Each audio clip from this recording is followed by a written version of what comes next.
É um prazer estar aqui. Minha pretensão de hoje é a de analisar a obra Brasil, uma biografia, que é esta aqui, assinada por Lilian Schwartz e Heloísa Starling.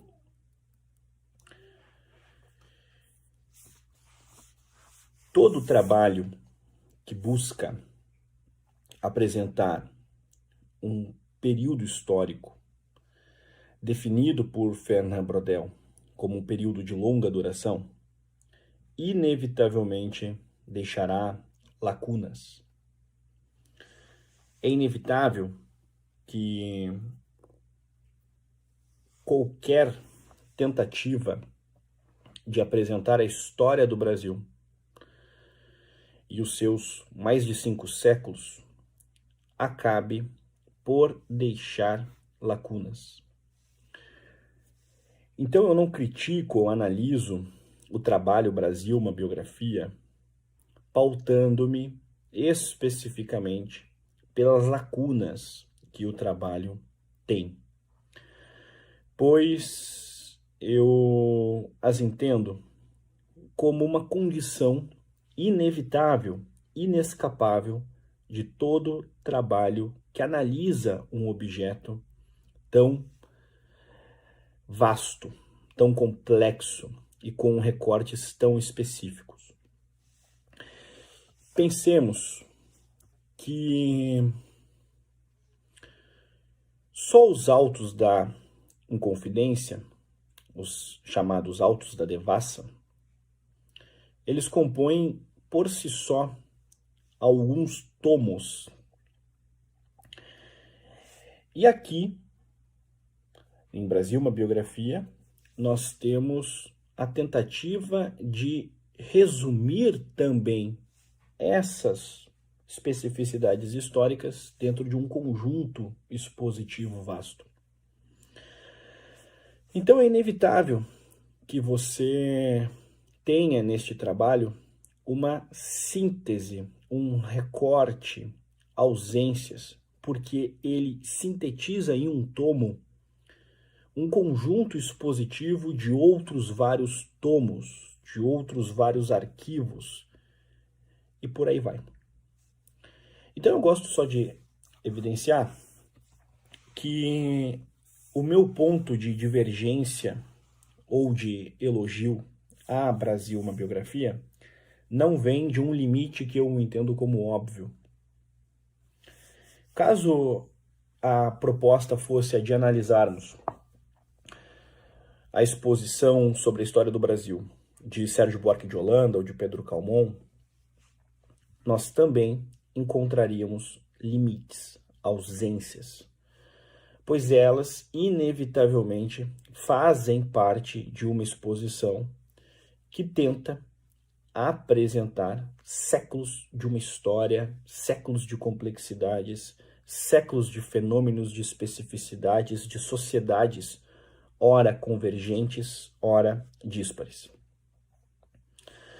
Então, entendam que todo trabalho que busca apresentar a história do Brasil em um único tomo, ou ainda que tente apresentar a história do Brasil em mais de um tomo, inevitavelmente nós encontraremos ausências. As autoras, por sua vez, elas acabam utilizando o recurso da biografia. As propostas teóricas que Brasil, uma biografia, possui, elas vêm com a premissa de sintetizarem a biografia do Brasil. Pensemos no nosso conjunto expositivo pessoal. A nossa vida, inevitavelmente, ela é formada por um conjunto de somas. Existem momentos que são mais e outros que são menos importantes.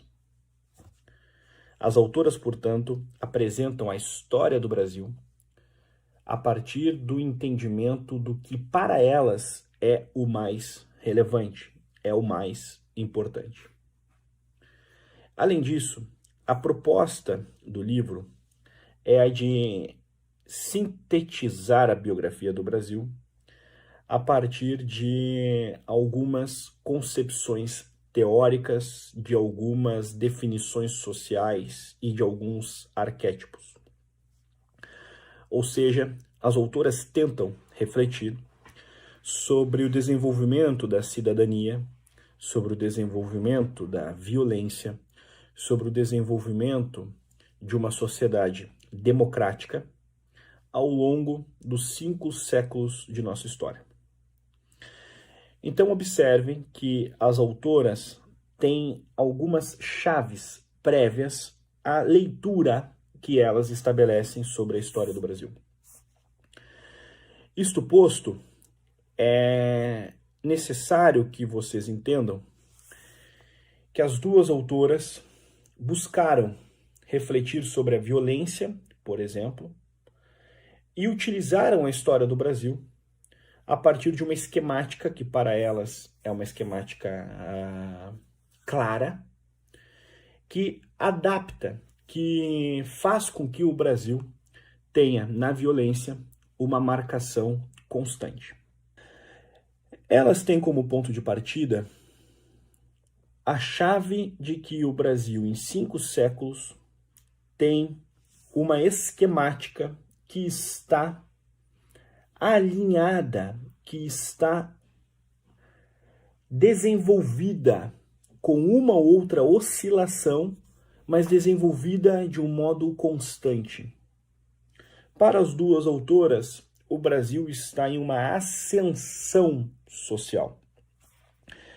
A Constituição de 1988 seria um sinal de desenvolvimento de uma sociedade que já sofreu com diferentes arbitrariedades, sendo que no século XX ainda tenha sofrido com mais de uma ditadura, e aí, em 1988, você tem uma Constituição, que é a Constituição Cidadã, que faz com que o Brasil hoje esteja em um certo progresso civilizacional.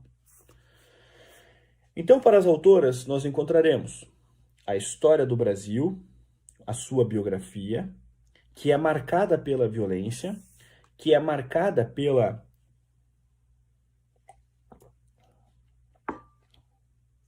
limitação democrática, mas este Brasil está aí em progresso.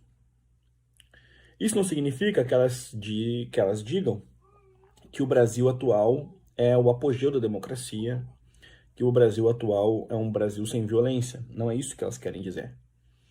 Mas é inevitável que há um tom evolucionista na maneira como elas concluem o trabalho. Elas não podem ser acusadas de autoras anacrônicas.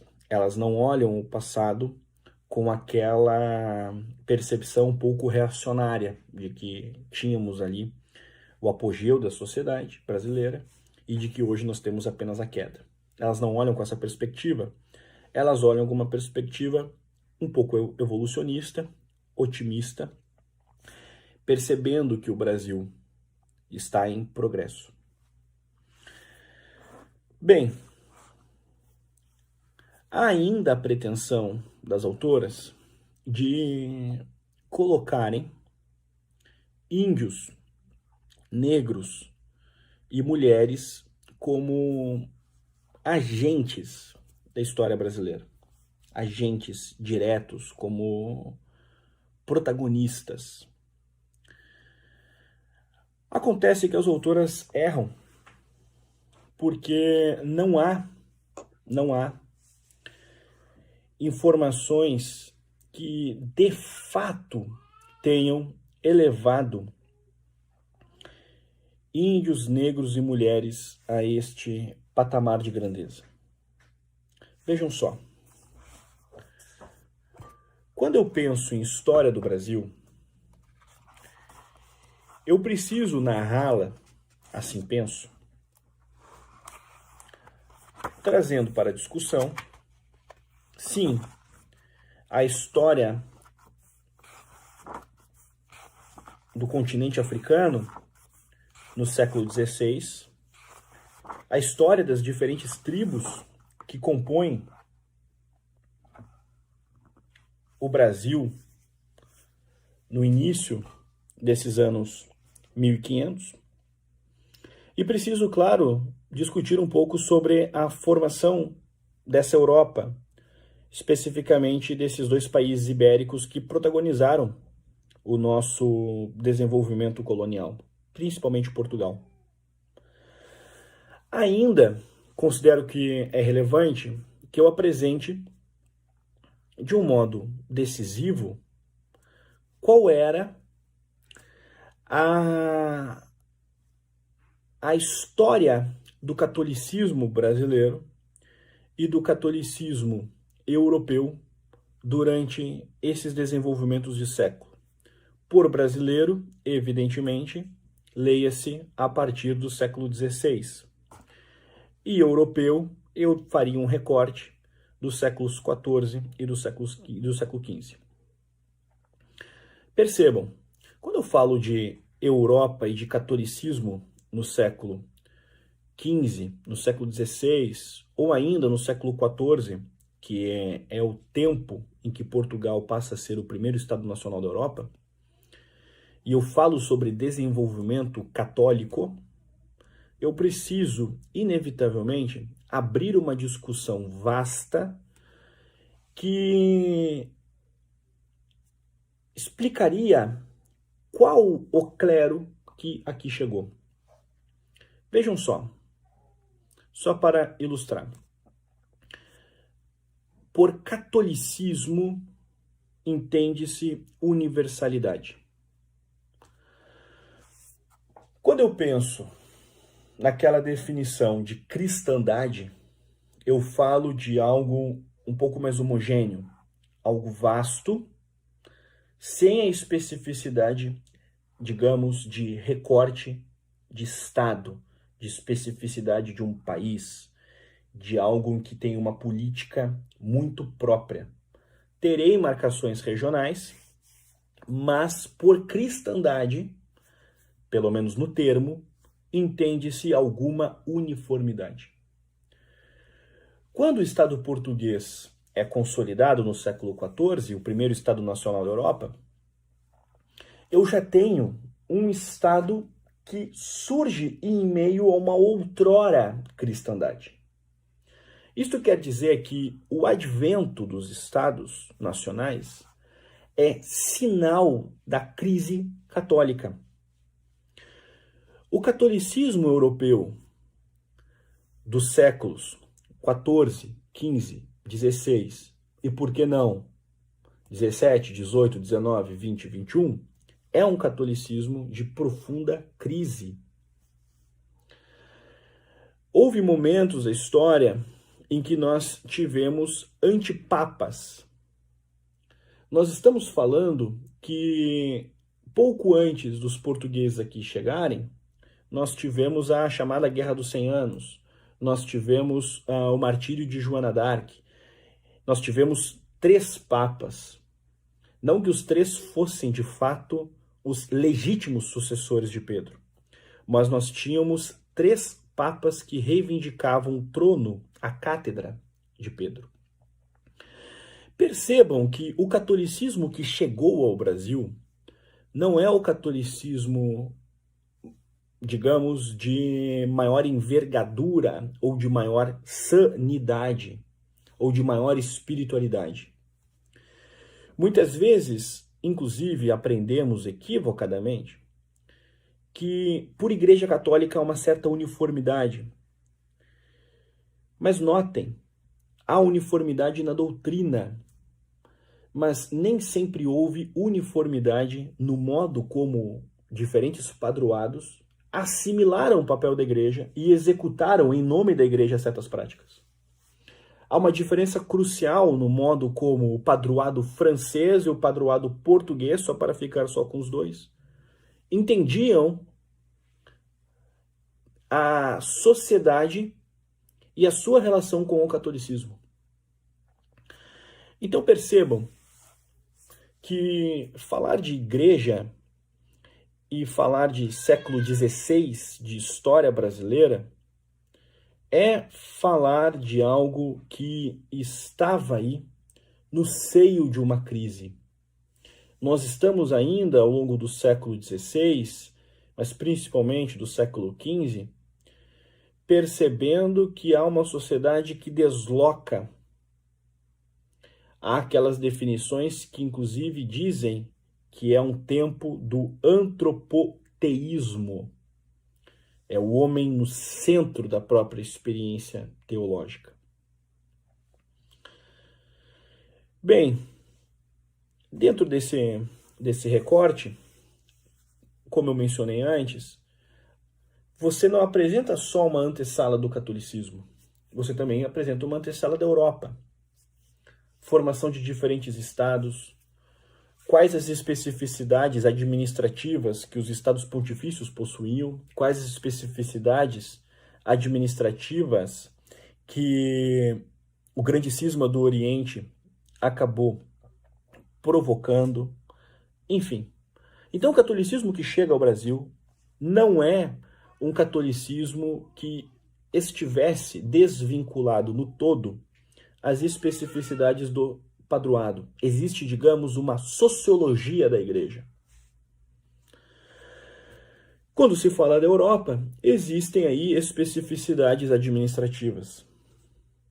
Algumas vinculadas a um certo tipo de tradição monárquica, outras vinculadas a outras maneiras de pensar a monarquia, o Estado, a execução social.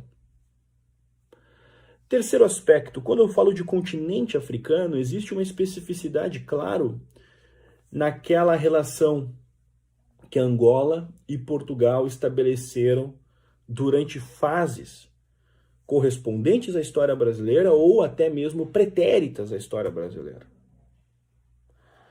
Então, quando eu falo de continente africano, eu também entro em especificidades.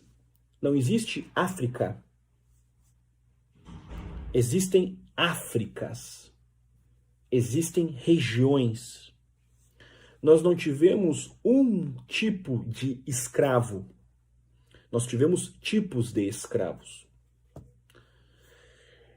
O continente africano é e foi formado por múltiplas faces culturais, múltiplas expressões culturais.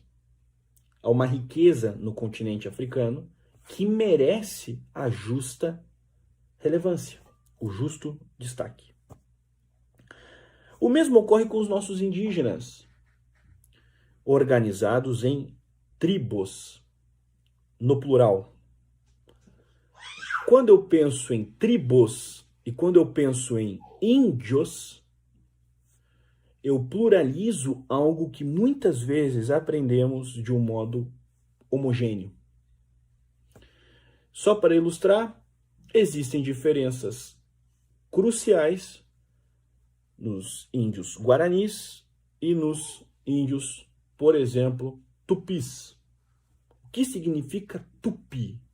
Você que está assistindo esta aula, você já fez essa pergunta? O que significa tupi? Tupinambá, Guarani, Aimoré. Então, há especificidade na maneira de você trabalhar sobre os indígenas. Então aqui é o primeiro problema que Brasil, uma biografia, possui. Porque acaba desmerecendo e muito as especificidades dos africanos, dos indígenas, dos europeus e dos católicos, para ficar só aqui em 4 agentes de fundação do Brasil. Nós não encontramos qualquer menção às ressalvas que fiz sobre o desenvolvimento dessa especificidade, dessa sociologia católica. Não encontramos uma explicação prévia sobre as tribos que aqui estavam. Não encontramos marcações sobre as especificidades regionais dessa África que produziu vidas humanas que, de fato, protagonizam a nossa história. E ainda, no que fala sobre formação da Europa, encontramos essa mesma marcação de uma Europa muitas vezes citada como algo homogêneo. Por exemplo, pensemos, quantas vezes escutamos o europeu que aqui chegava? O europeu que aqui chegava. Percebam a singularidade dessa definição. Mas que europeu? O europeu francês que chega no Maranhão é diferente do europeu português que chega, por exemplo, no Rio de Janeiro. É diferente pelos elementos culturais, é diferente pelos elementos espirituais, é diferente pelo tipo de vinculação que possui com o Estado ou com a iniciativa privada, e por aí vai. Então a frase, o europeu que aqui chegava, só em nível de exemplificação, é uma frase que, se porventura você repete, ela, no mínimo, é uma frase imprecisa, porque você está falando de que europeu. O mesmo cabe quando você diz o africano que aqui chegava. Que africano? De que região? De que tribo? De que modo? O índio, os nossos índios, que especificidade você dá a isso?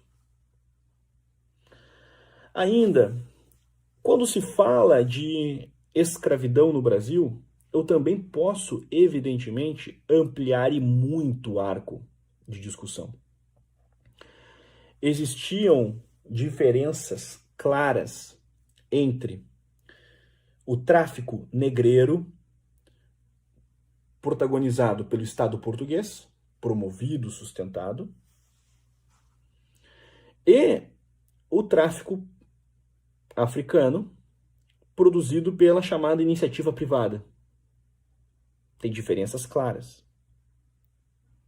Há ainda diferenças claras quando eu falo sobre o modo como esse futuro escravo, nesse contexto de assimilação, ele era absorvido, raptado, comprado, negociado no continente africano. Só para que a gente possa entender, existiam leis que o Estado português teria que atender para trazer esses homens para cá. Dentre uma das prerrogativas dessa assimilação era o fato de que o escravo tinha que se alimentar, que o escravo tinha que ter ali um padre disponível. Eu não estou dizendo que os portugueses seguiam isso à risca. Não. Mas a lei de fato existia. Se ela era bem seguida ou não, entraríamos em uma outra discussão. Acontece que a lei está ali.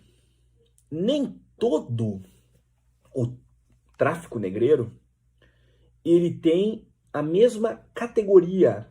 Existem especificidades de extrema barbárie e, ao mesmo tempo, dependendo do caso, de uma barbárie em menor escala. Eu parto da ideia de que a escravidão é uma mancha social, é o calcanhar de Aquiles da história brasileira e é algo que, evidentemente, machuca o patrimônio humano de nosso país. Machuca a maneira como olhamos para o nosso passado, para trás. Todavia, existiu uma maneira específica de você analisar cada uma das nuances que a assimilação desses escravos, o modo como essa assimilação desses escravos ocorreu no nosso país. Bem, o que eu quero dizer é que a obra apresenta a ideia de narrar a biografia brasileira sem entrar nessas especificidades. Então ela quer narrar a biografia sem descrever de fato, com o mínimo de suficiência, e como eu disse no início, com toda a liberdade de ter falhas, lacunas, uma vez que analisaria um objeto de longa duração, séculos e séculos de história, então faltas ocorreriam. Mas a obra não fala sobre as especificidades dessa assimilação escrava. A obra não fala sobre as especificidades no modo como esse escravo aqui chegava. A obra não fala sobre as especificidades que a escravidão em nossa história tem. A obra não fala sobre as diferentes origens dos índios que aqui estavam. Neste sentido, a obra por si só é muito precária. Ela não traz luz àquilo que nos antecede. Ficamos ainda sem enxergar em Brasil uma biografia quais os homens de fato, índios, negros, europeus, padres, como eles eram, ou o que os formaram, qual a cultura, o que foi cultivado nessas regiões que, em alguma medida, explicariam aí essas personalidades, pelo menos, coloco de novo, em alguma medida. Isto colocado, analisem que o Pedro Calmon, em seu trabalho sobre a história do Brasil, tentou fazer isso. Este aqui é o segundo tomo da história do Brasil de Pedro Calmon. E nós temos uma tentativa de apresentar aqui a especificidade indígena, só para ficar com este exemplo aqui. Então as autoras, verborragicamente, dizem que querem dar protagonismo para os indígenas, para os africanos, para as mulheres. Todavia, não fizeram isso, pois a cultura pretérita à chegada de Cabral não foi sequer mencionada. Pedro Calmon, que não tinha verborragicamente a mesma pretensão dessas autoras, fez isso. E não foi o único que assim fez. Sérgio Buarque também fez, Gilberto Freire também fez, para ficar só com os três. Bem, então a obra já tem um problema nessa estrutura de narrar uma biografia sem explicar, basicamente, um pouco sobre os nossos pais. Dentro dessa construção, eu já acho por si só que a biografia ela já começa mal executada. Mas sigamos. A obra tem méritos? Tem. A maneira como Dom João VI é descrito, como essa Portugal joanina é desenvolvida. Há alguns momentos muito bem escritos sobre a Inconfidência Mineira. Há algumas explicações que estilisticamente estão bem executadas. A obra tem uma boa seleção gráfica. Tem aqui uma série de arquivos, de espaços mencionados como espaços de pesquisa. Então, eu não estou dizendo que a obra ela é de todo ruim, mas ela tem limites desde seu princípio.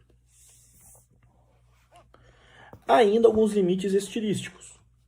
Eu acho os títulos estilisticamente muito ruins, alguns que tentam aí apresentar alguma ironia, mas eu acho que não tem sentido. Eu acho que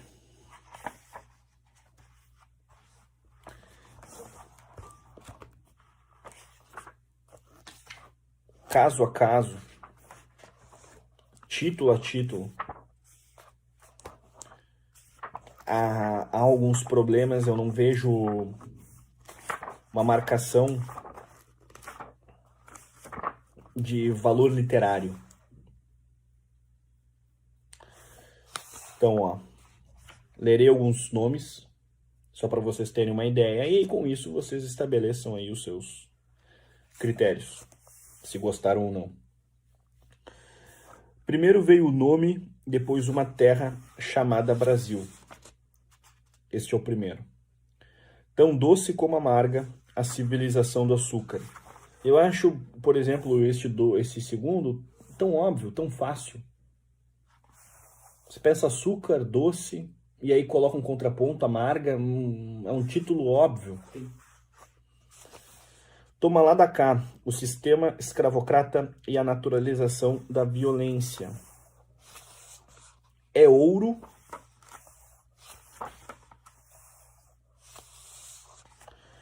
Revoltas, conjurações, motins e sedições no paraíso dos trópicos. Homens à vista, uma corte ao mar. Dom João VI e seu reino americano. Regências ou o som do silêncio. Muito ruim. Eu acho, pelo menos, muito ruim. Regência, você faz um contraponto ao som. Ainda, o som do silêncio. Há um problema crasso aqui. Porque nós estamos falando da construção teórica, institucional do Brasil. O período da regência, muito bem explicado por Joaquim Nabuco, João Camilo de Oliveira Torres, é um período muito profícuo da história brasileira. Só que aqui, ou o som do silêncio, há um esgotamento, há uma maneira vazia, paupérrima de descrever um período que foi, de fato, muito rico. Instabilidade combina com o primeiro reinado. Habemos independência. Enfim, há outros, só mais um, ela vai cair o fim da monarquia no Brasil. Enfim, acho que são títulos fáceis, óbvios e alguns até muito mal executados. Então, estilisticamente, eu não digo que a obra ela esteja, no todo, desenvolvida de um modo que me agrade. Mas é claro, neste caso, pode ser aí só uma impressão de leitor. Pode ser só a minha recepção ou de mais alguns. Bem como eu não gosto de citações no final do livro. E a obra tem as citações lançadas no final do livro. O rodapé, as explicações bibliográficas, as apresentações, enfim, elas vêm muito ao final do livro. Então, só para vocês perceberem, ó, as notas estão no final do trabalho. Eu prefiro que as notas estejam no rodapé. Então, o que acontece muito, só para exemplificar, é que há uma citação e aí você não tem ela no rodapé. Eu prefiro por dinâmica já olhar ao invés de fazer esse tipo de trabalho. Mas vejam, eu não me incomodo. Eu não me incomodo porque eu quero, de fato, ler e assimilar o máximo possível que os autores, as autoras, enfim, têm a dizer, independentemente do livro. Então eu sou um leitor um pouco mais experimentado. Eu faço esse processo. Só que a obra, em vários momentos, vide, por exemplo, os títulos, ela não quer conversar apenas com leitores experimentados. Ela quer conversar com um público um pouco mais abrangente. Não é uma obra acadêmica. Uma obra acadêmica propriamente dita, muito provavelmente não teria um título como Yes, Nós Temos Democracia.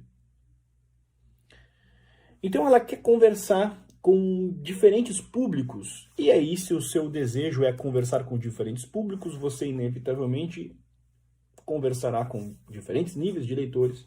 E uma vez que você está falando de diferentes níveis de leitores, você cria aqui um certo obstáculo, uma certa fadiga.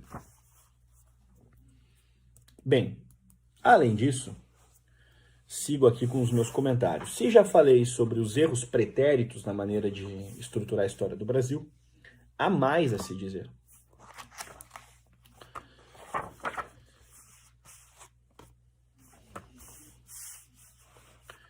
A obra tem como mencionado, a pretensão de falar do Brasil pelas chaves da democracia, da violência, apresentar a biografia.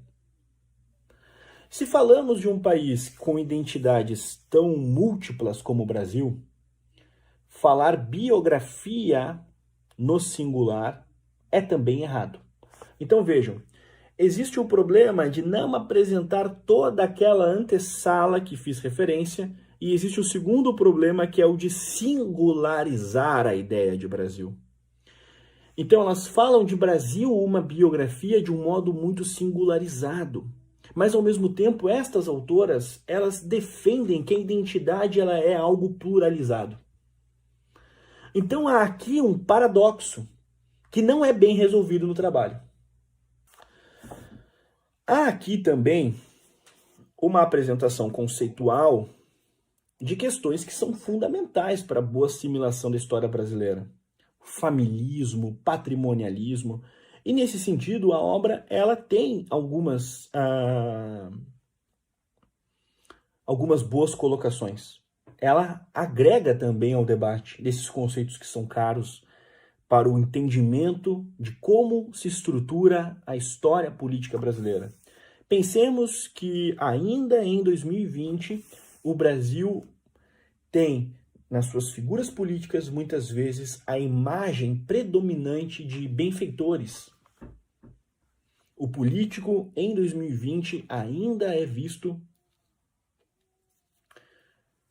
por uma parte considerável da sociedade brasileira mais como um benfeitor do que de fato um servidor.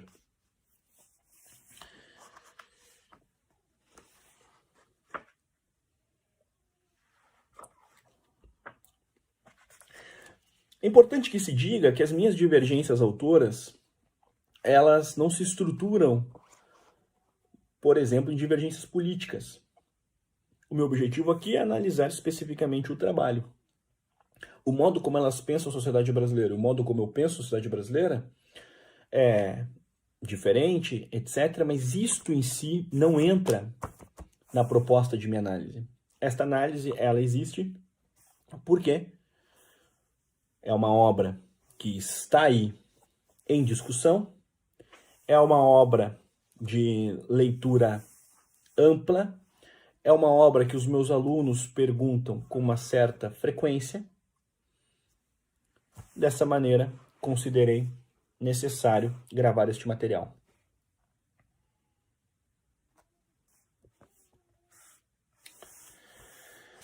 Então, o recorte que as autoras apresentam é: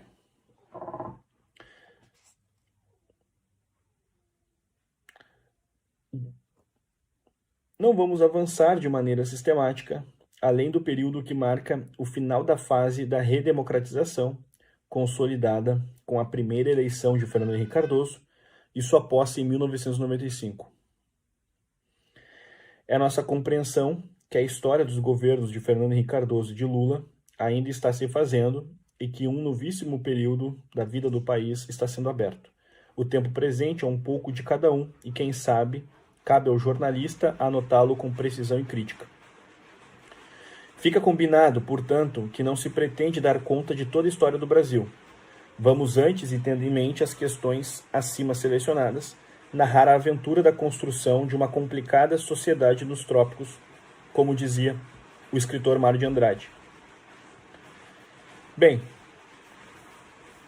se eu quero narrar as fases que compõem a aventura da construção dessa sociedade brasileira, eu não posso esquecer tudo aquilo que eu fiz referência. Porque para descrever esse processo de aventura, eu preciso explicar como estavam organizados os seus primeiros aventureiros.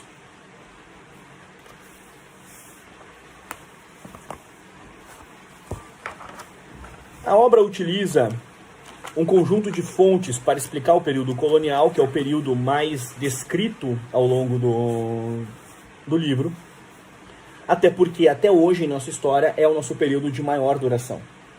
Se você entender que Brasil colonial vem de 1500 a 1808 com a chegada de Dom João VI, nós estamos falando de 308 anos de história praticamente, arredondando 308. Ou seja, porque arredondando, porque Dom João VI desembarca no Brasil em janeiro e o descobrimento do Brasil ocorreu em abril. Então é praticamente 308 anos. Desta maneira, o Brasil hoje está aí perto de comemorar 200 anos de sua independência. Então, ainda em nossa história, o nosso período de maior duração é o nosso período colonial. E as autoras fazem uma justiça em matéria de recorte expositivo, porque o período mais descrito é o período colonial.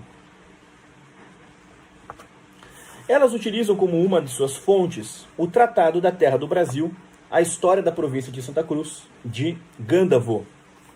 Está aqui.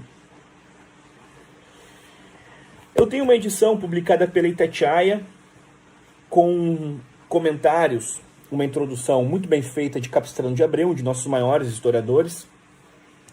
Capistrano de Abreu, que também empreendeu uma tentativa de explicar os capítulos de nossa história, precisamente da história do Brasil colonial. Eu tenho uma aula sobre ele aqui no YouTube. E Capistrano de Abreu apresenta algumas bases importantes para que o pensamento de Gandalf, a sua descrição, sejam bem assimilados.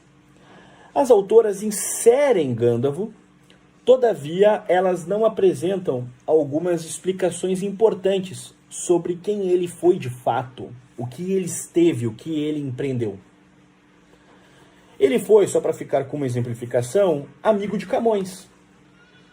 Camões dedicou um poema a Gandalf.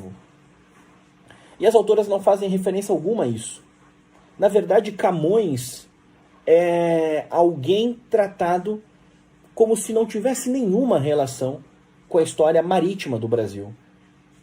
Não só com a história de Portugal, mas com a história do Brasil. Se o Brasil acaba sendo também um efeito do empreendimento marítimo português, nós também estamos na composição de Camões.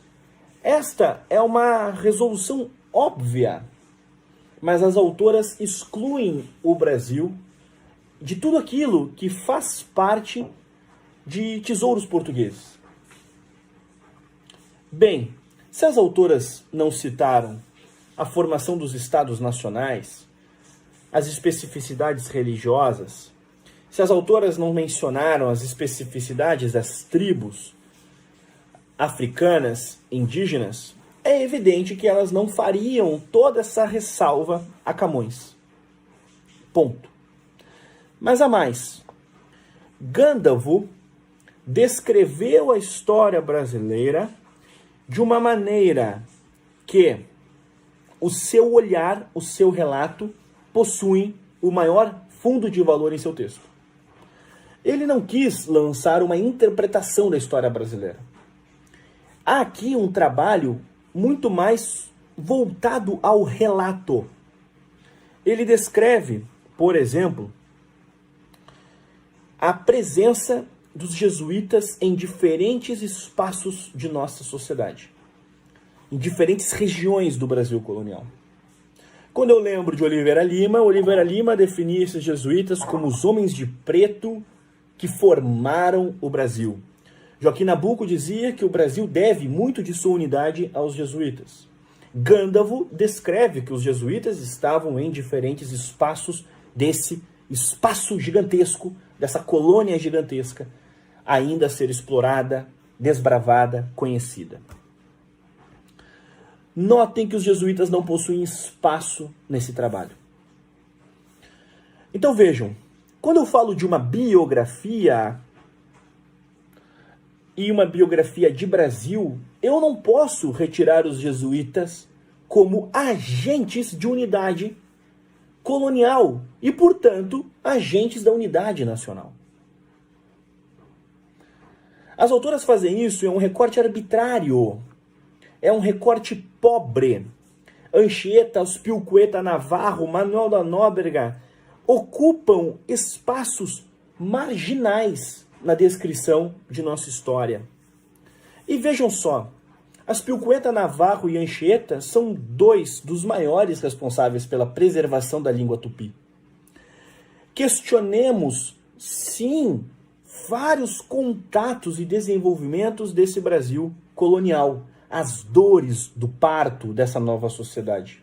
Questionemos, sim, que não pensemos que todos os jesuítas foram do nível de Aspilcueta, Navarro e Anchieta. A questão não está em dar uma padronização positiva a todos os jesuítas, como se todos fossem santos. O ponto não é este. O ponto é que as autoras, de um modo arbitrário, retiram os jesuítas como agentes fundamentais de nossa unidade nacional, ainda de uma certa unidade regional, de uma certa padronização. Vejam, os jesuítas estavam em diferentes locais de nossa história, segundo o primeiro escrito sobre o Brasil, que é este de Gândavo. Então, desde o primeiro escrito brasileiro, os jesuítas estavam em diferentes regiões. O Estado português, o governo português não estava, mas os jesuítas estavam. Então, antes do Estado português conseguir ocupar com propriedade a colônia, os jesuítas aqui estavam. Pensem comigo, nós tínhamos um Tratado de Tordesilhas. O Brasil foi dividido entre uma parte espanhola e uma parte portuguesa. Por que gradativamente o Brasil tornou-se predominantemente português? Porque você tem elementos que compõem os movimentos dessa expansão regional. Dentre estes, teremos bandeirantes e jesuítas. Jesuítas que também possuíram ramificações. E as autoras, evidentemente, não acabaram não trabalhando sobre isso. Existiam diferenças claras de jesuítas espanhóis e jesuítas portugueses. Só para ficar com esta exemplificação. Há mais a se discutir. Se as autoras utilizam Gândavo como fonte histórica, por que negaram essa discussão apresentada por ele, esse relato, essa uniformidade, essa padronização, essa presença regional tão vasta? Por quê? Por que utilizaram apenas o recorte, a descrição que ele apresentou sobre o modo, o comportamento dessas tribos, desses indígenas que ele conheceu? Vejam só. Segundo as autoras, existem comportamentos que devem ser entendidos como pertencentes a uma cosmovisão, a uma visão social, a uma vinculação com uma época. Estes comportamentos vêm, segundo as autoras, a justificar uma devida valorização aos indígenas e aos africanos. Bem, eu acho que é uma discussão necessária, válida, que eu analise essas sociedades indígenas, que eu analise comportamentos de tribos africanas dentro de sua época, dentro de sua vinculação social, dentro de seu entendimento sobre a realidade humana, dentro de sua cosmovisão. Ou seja, eu posso avaliar um homem do século XVI de acordo com seus comportamentos desse século XVI. Todavia, essa ressalva das autoras, elas não trabalham do mesmo modo com os portugueses, por exemplo, com a descrição de Gândavo. Então, quando Gândavo descreve aquilo que lhe chocava, ele exerce um olhar preconceituoso, um olhar europeu, um olhar eurocêntrico, um olhar depreciativo. Vejam, pensemos aqui em um exercício muito simples. Você é um homem do século XVI, você chega a uma colônia que está sendo desbravada e você encontra homens com comportamentos novos, com hábitos novos e que estão ainda praticando a antropofagia. Você está vendo homens com um pedaço de perna e de braço sendo ali devorados. Homens praticando rituais que lhe chocam. Então, quando Gandalf descreve com assombro essa impressão, Gandalf é tratado como um homem que descreveu com preconceito. É evidente que ele tinha preconceitos. É evidente que ele tinha preconceitos. E ele descreveu isso de acordo com seus preconceitos. E as autoras também descrevem a história brasileira com os seus preconceitos.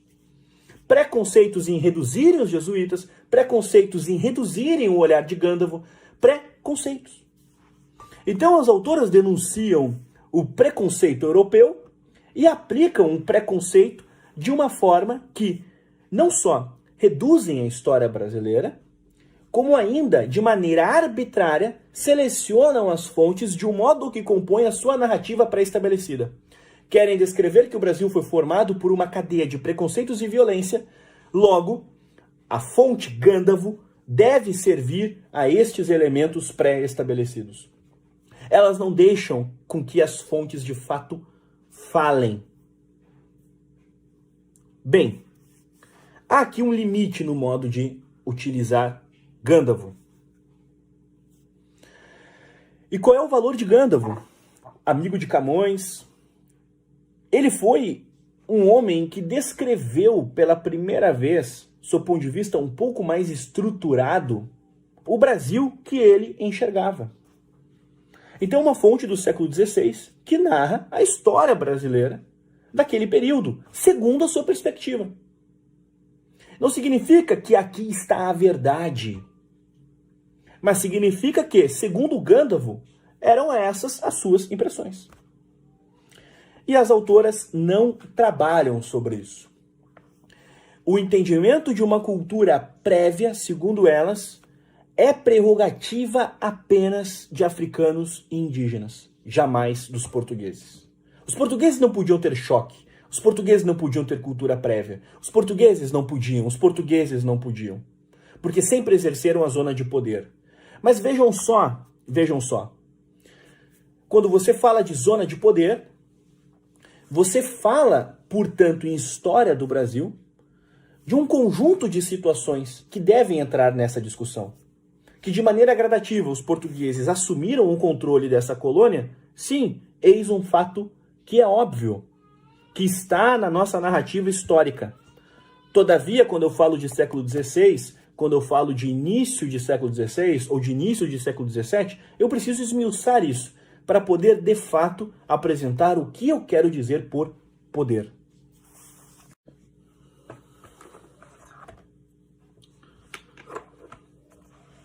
Ainda acerca de Gandalf, as autoras colocam um acento circunflexo no nome Gandalf,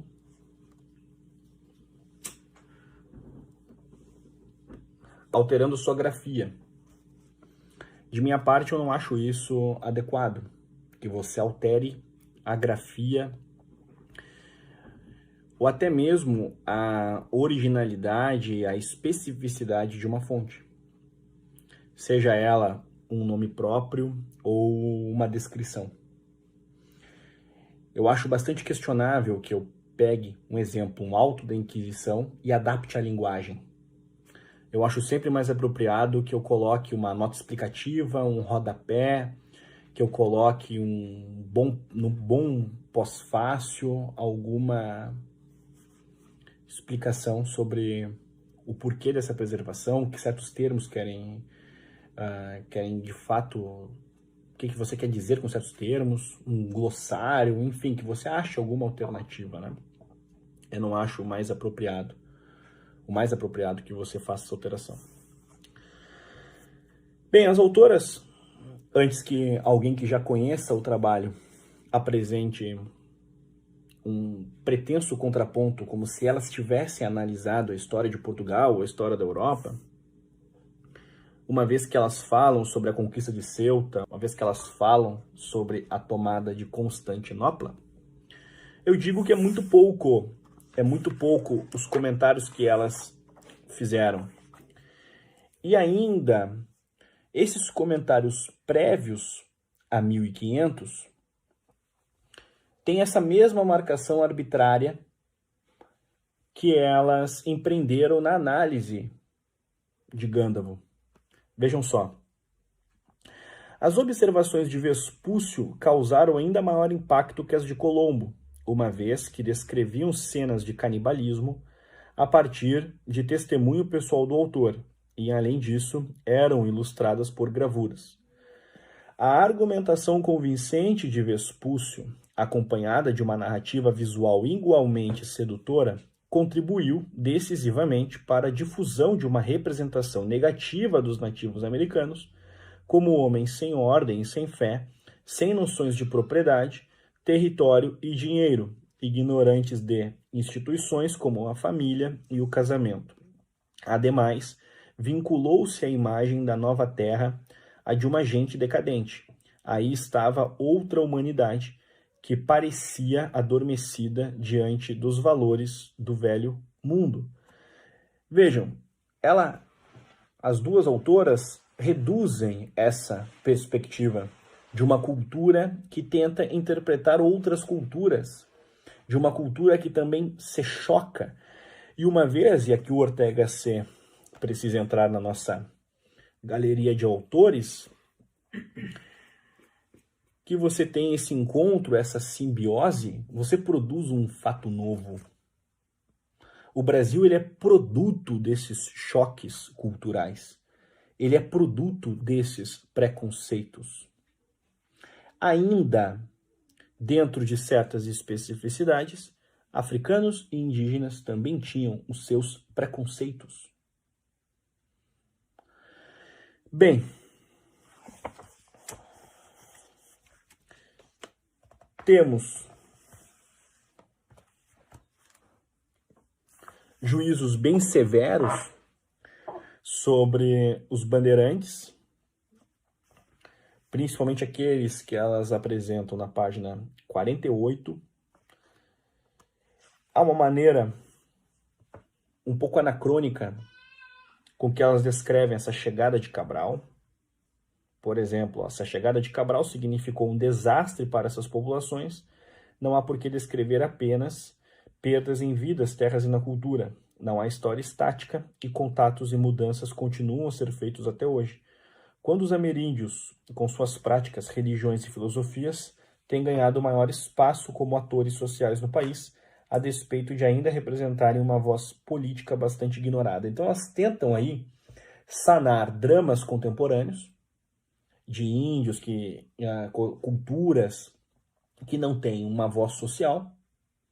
Elas tentam sanar este drama analisando o nosso passado de um modo anacrônico. Então aqui, nesta chave de leitura, nós já encontramos quais são as propostas que essas autoras têm. Vejam só, eu parto da ideia, enquanto professor, que os brasileiros não conhecem o seu passado. Grandes homens, grandes mulheres. Mas eu não posso adulterar o passado ou ainda exprimi-lo, singularizá-lo para favorecer esta minha narrativa ou esta minha impressão. Se assim eu fizesse, eu transformo a história do Brasil em um instrumento. Acho que as autoras exploraram fontes de nosso período colonial pouco originais, Gândavo, Padecardim e outros. Eu não estou depreciando esses trabalhos, são importantes, são necessários, mas eu não vi aqui autos da Inquisição, eu não vi aqui cartas de alforria, eu não vi aqui tratados gerais, eu não vi aqui esse tipo de documento.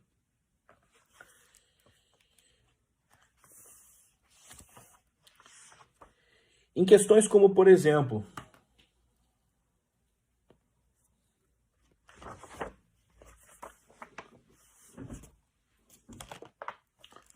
a descrição do Brasil holandês,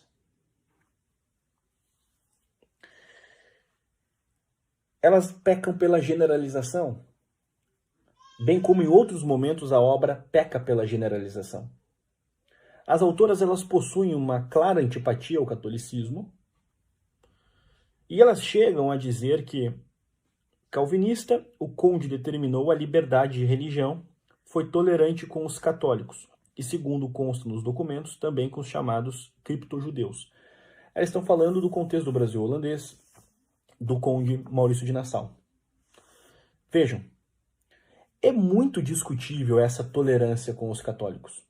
Com os judeus, nem tanto, mas com os católicos é muito discutível. Muito discutível.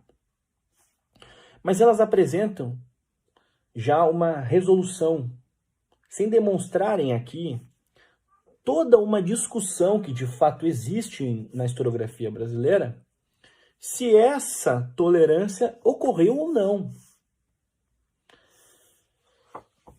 Então, a maneira ainda como elas analisam a expulsão dos holandeses e a sua ocupação, a outrora ocupação de Pernambuco, Recife, Olinda, enfim, também é um modo que parece que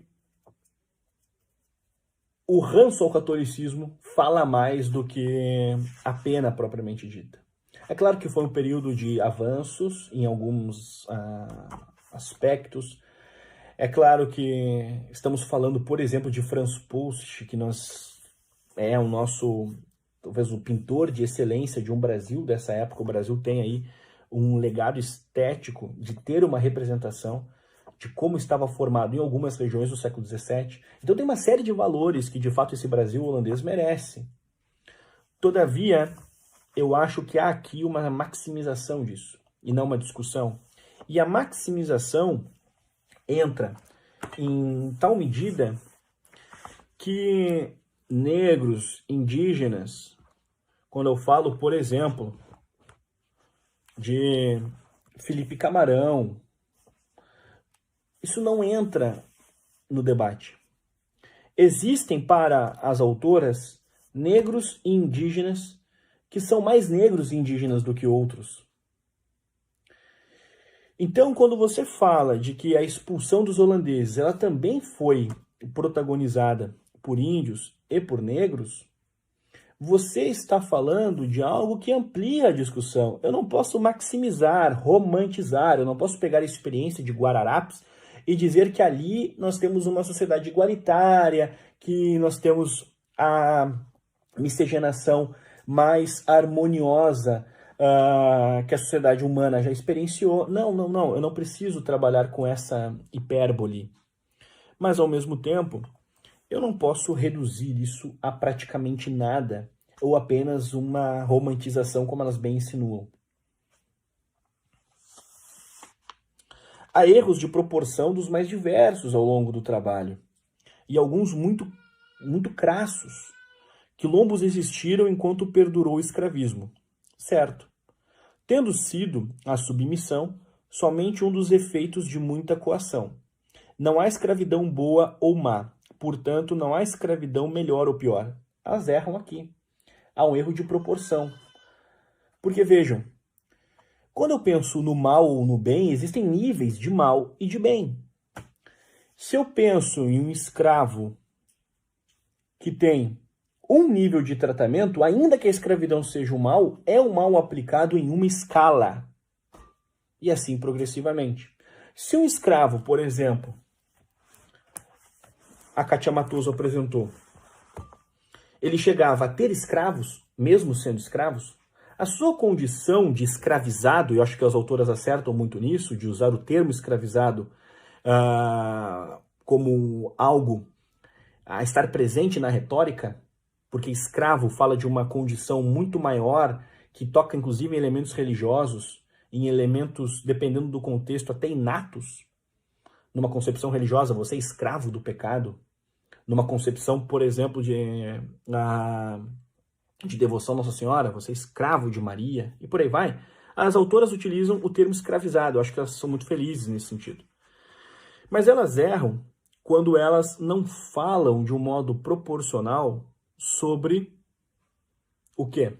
As especificidades que a escravidão tem. E sim, existem modos de você ser um escravo pior. Retomo o que eu mencionava antes. Katia Matoso apresenta a obra Ser Escravo no Brasil. Você tem ali escravos que tinham escravos, ainda que escravos. A sua condição de escravizado é uma condição horrível. Mas ele desfruta de bens que, dependendo da comparação, outros escravos sequer desfrutavam de uma dieta alimentar. Vejam, um escravo que mal consegue se alimentar e o outro escravo que tem, inclusive, escravos sendo escravos, eu estou falando de duas maneiras diferentes de ser escravo. E as autoras erram porque não analisam a escravidão no Brasil de acordo às suas especificidades, às suas problemáticas, às suas abrangências. Ainda, elas massificam de um jeito muito infantil. Primário, há um erro primário aqui. Os escravizados jamais abriram mão de serem agentes e senhores de suas vidas. Os escravizados jamais abriram mão. Os escravizados. Mas vejam, o Brasil teve na sua história milhões de escravizados. Como elas podem falar que os escravizados jamais abriram mão? É algo muito massificado, há um erro crasso. E para explicar o porquê essas autoras, o modo como elas erram, esse equívoco, cabe que nós dialoguemos com a Emília Viotti da Costa, com algumas definições que ela desenvolveu. No seu artigo Concepção do Amor e Idealização da Mulher, Emília Viotti da Costa apresenta em um determinado trecho algumas ressalvas que são muito importantes para que a gente possa compreender o estudo historiográfico. Aspas a ela. Nem sempre é fácil interpretar o verdadeiro sentido das palavras, evitar a projeção de experiências e realidades presentes no passado ou deixar de incorrer em generalizações apressadas. Aqui nós temos um problema. Em Brasil, uma biografia, temos uma generalização apressada. A possibilidade de se cometer involuntariamente transgressões dessas normas metodológicas está sempre a ameaçar a obra de reconstituição histórica, principalmente quando se trata de analisar ideias, valores ou sentimentos de uma época. Muito assertiva essa frase de Emília Viotti da Costa, que era uma historiadora de perspectiva historiográfica díspare à minha. Fiz questão de trazer a própria Emília Viotti da Costa para mostrar que sim, intelectualmente eu estou muito aberto a conversar com autores divergentes. Então a minha antipatia, a minha rejeição a Brasil uma biografia não vem por causa de questões políticas, sociais, culturais, mas vem porque o trabalho ele é ruim. Caracterizar a maneira de pensar ou sentir de certos grupos sociais, mesmo de determinados indivíduos, não é tarefa fácil. Mais difícil é interpretá-la. Perfeito. Há documentos escritos, como cartas, memórias, diários, obras literárias e há mesmo documentação iconográfica. A maior dificuldade reside em sua utilização. Descobrir o verdadeiro sentido das palavras contidas em um texto é tarefa que se impõe a qualquer historiador, mas no campo da história das ideias ou na história da sensibilidade, ela é uma das próprias razões de ser da pesquisa. Outro problema que frequentemente interfere perturbando o trabalho de reconstituição histórica é o perigo das generalizações apressadas. Na impossibilidade de fazer um levantamento exaustivo da realidade, para o que faltam documentos e o tempo é escasso, o historiador vê-se obrigado a generalizar certos fenômenos que observa. As autoras Lilian e Heloísa, elas generalizam segundo os seus desejos. Então existem pessoas que são generalizadas para o bem e algumas são generalizadas para o mal. O português entra em uma generalização ruim, enquanto que, por exemplo, os escravizados entram em uma generalização boa. E quando se fala de uma generalização boa, é sinal que elas retiram da discussão obras como As Vítimas Algozes, de Joaquim Manuel de Macedo, que elas retiram, por exemplo, alguns contos, uma versatilidade com que Machado também analisou os escravos brasileiros, e outros historiadores. Ou seja, a condição de escravizado ela é ruim por si só, mas ela não transforma um homem escravizado no bom selvagem de Rousseau. Então as autoras elas aplicam uma variação robesiana para os portugueses, o homem lobo do homem, e em contrapartida, indígenas e africanos, negros brasileiros de modo geral, esses negros bem selecionados, porque existem negros que para as autoras não são tão negros assim, eles recebem uma definição russoniana. Ainda outras massificações, outras generalizações que a Emília Viotti da Costa já bem mostrou aqui na nossa discussão, algumas antessalas necessárias para essa abordagem. Todos os quilombos iniciaram alguma forma de convivência amistosa com os vizinhos. Mas é interessante porque o quilombo que hoje,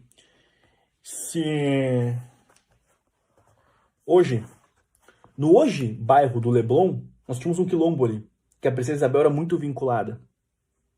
Isso não entra na discussão.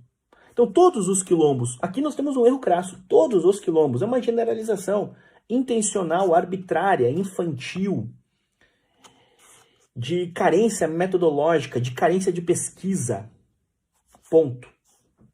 Mas ainda o modo com que pessoas como Isabel não entram na discussão sobre os quilombos, os escravizados, etc. Elas, enquanto autoras, na pretensão, por exemplo, de dar valor ao nosso passado indígena, esquecem de mencionar Tibiriçá, Araribóia.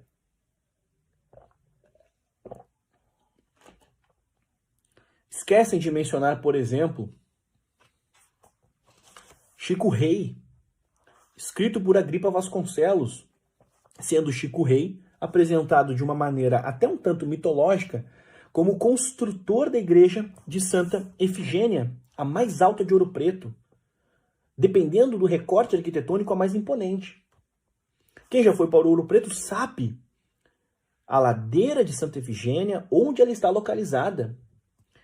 Chico Rei, escrito de maneira literária por Agripa, descrito de maneira literária por Agripa Vasconcelos, está lá no Alto de Ouro Preto como construtor dessa igreja.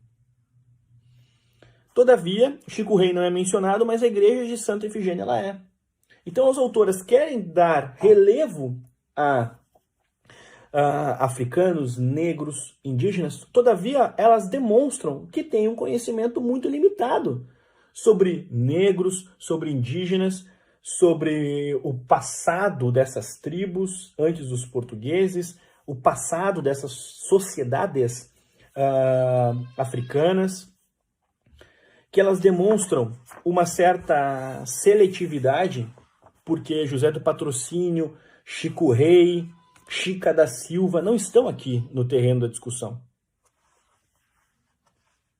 Ainda, o modo como elas analisam as chamadas igrejas das Irmandades dos Pretos também é um modo muito precário. Você tem, utilizando ainda Ouro Preto como um objeto expositivo, a minha igreja mais bonita de Ouro Preto é a igreja do Rosário dos Pretos, com uma circunferência arquitetônica invejável, muito bem localizada também, linda. Primeira vez que entrei nessa igreja me emocionava, justamente por encontrar nela suor na construção de escravos. Você tem uma história bela em que homens, dependendo do recorte, ainda que escravos, foram protagonistas. Construtores, foram agentes da transformação social. O solo brasileiro é irrigado com suor de escravos. Você tem uma história em que você terá Luiz Gama, você terá Rebouças, você terá Paula Brito. Só que esses homens não entram na discussão porque não colaboram com a narrativa da violência. Não colaboram com essa narrativa que elas pré-estabeleceram.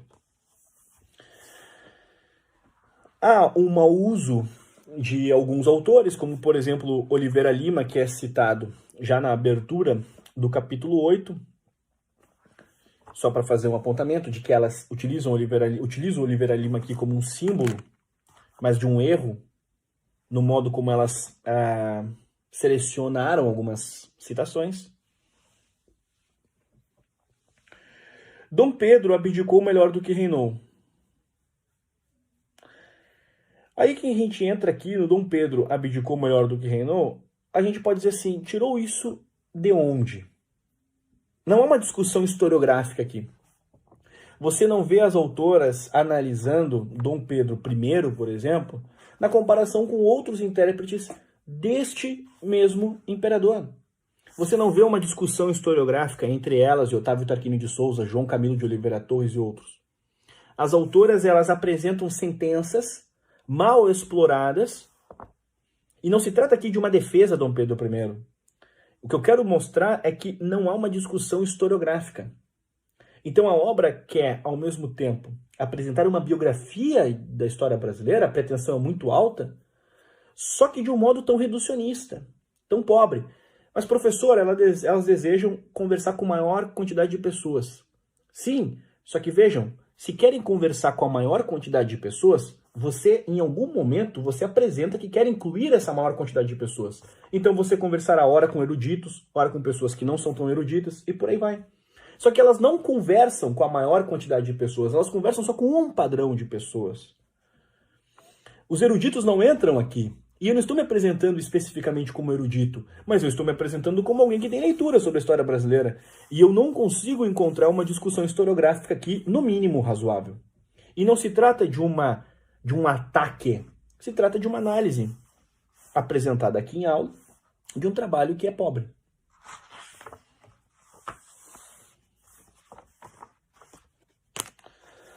Quando as autoras dizem, né? Política no segundo reinado, mais do mesmo? Vejam, mais do mesmo, mais do mesmo. Eu não preciso mencionar aqui, mas mesmo assim farei essa referência. Você não pode ter uma sociedade com homens como Visconde do Rio Branco, Tomás Nabuco de Araújo, José de Alencar, Machado de Assis. Você não pode ter uma sociedade, e eu citei homens que transitaram na literatura, transitaram na política, inclusive o próprio Machado de Assis, que foi um homem que começou o seu trabalho nas letras analisando política. Então, quando eu falo desses homens, eu falo desse ambiente político, eu não posso dizer que é mais do mesmo. Eu estou analisando um Brasil que está em formação, um Brasil que está em desenvolvimento, um Brasil que está em desenvolvimento institucional, o Brasil que teve, com acertos e com erros, momentos de consolidação de fronteiras, momentos em que a escravidão foi, em alguma medida, superada, sem guerra civil. Mas a lei deixou aquém, não houve tratativas posteriores. Bem, é uma outra discussão. Até porque a gente teria que adicionar uma nova configuração social. O Brasil deixou de ser monarquia. Então, eu não posso pegar, por exemplo, entender como mais do mesmo. Porque vejam só para usar um exemplo simbólico, André Rebouças, monarquista, ele se suicida também marcado pela desesperança que ele encontrou no Brasil. E ele se suicida com o golpe republicano, com essa desesperança marcada no golpe republicano. Então, segundo as autoras, André Rebouças morreu por mais do mesmo. É um modo muito reducionista de tratar a experiência histórica do Brasil. Então, segundo as autoras, se você dissesse que os tupinambás durante séculos viveram mais do mesmo, seria pior a pior agressão, o pior preconceito. Agora, elas descrevem a sociedade do Segundo Império como mais do mesmo. É evidente que eu discordo dessa descrição, mas eu não irei aqui demonstrar o meu, digamos, ufanismo monárquico, qualquer coisa que pudessem criticar sobre isso, como se fosse uma defesa monárquica. A questão não é esta, a questão é que esta é uma definição pobre por si só. Reduz vidas humanas, reduz uma experiência política, reduz êxitos institucionais, reduz.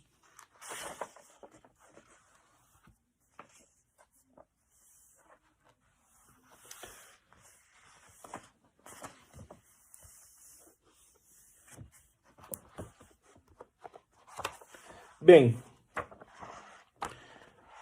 há outros apontamentos que a obra evidentemente merece. Há muito a se destacar, mas eu entendo que esses comentários já dizem mais do que o suficiente sobre os limites e os recortes e as pretensões dessas autoras. Bem, é uma obra celebrada, ocupa uma certa galeria dos grandes lançamentos historiográficos recentes. Eu já deixei isso aqui bem pontuado.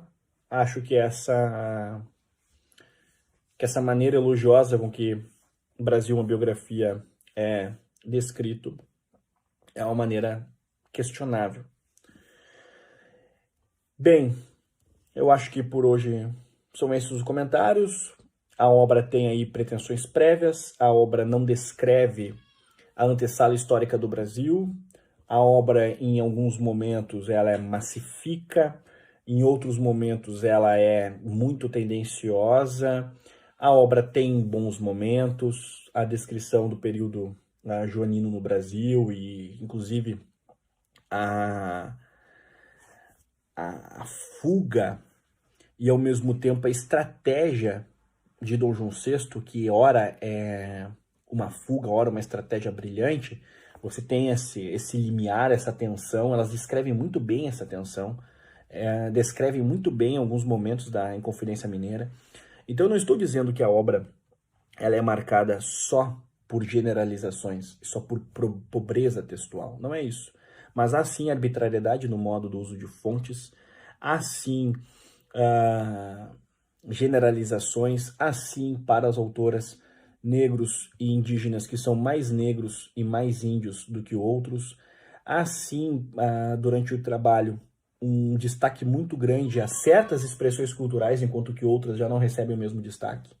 As autoras não apresentam uma lista minimamente satisfatória de escritoras mulheres, por exemplo. Nós não encontramos aqui a experiência literária de autoras brasileiras, por exemplo, durante o século XIX. As autoras elas acabam replicando uma narrativa de uma história, digamos, tradicional, mas elas ainda apresentam-se como as autoras que estão dizendo algo que escapa da historiografia mais tradicional.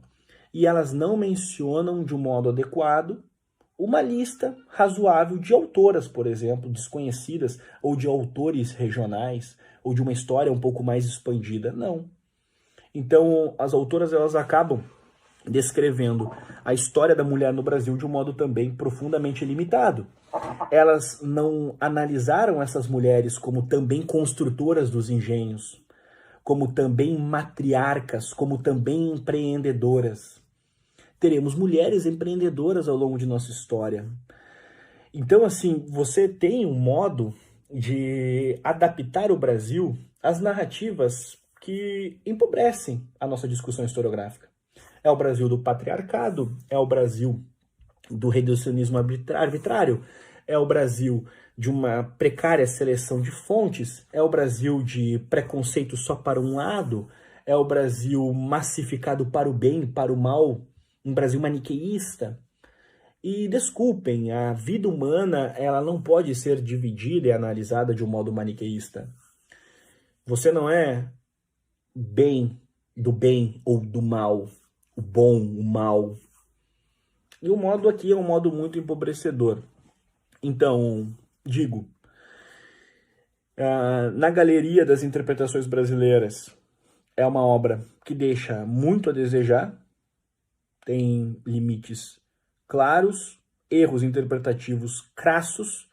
Então agradeço a paciência, a presença e fico à disposição para mais informações. É isso.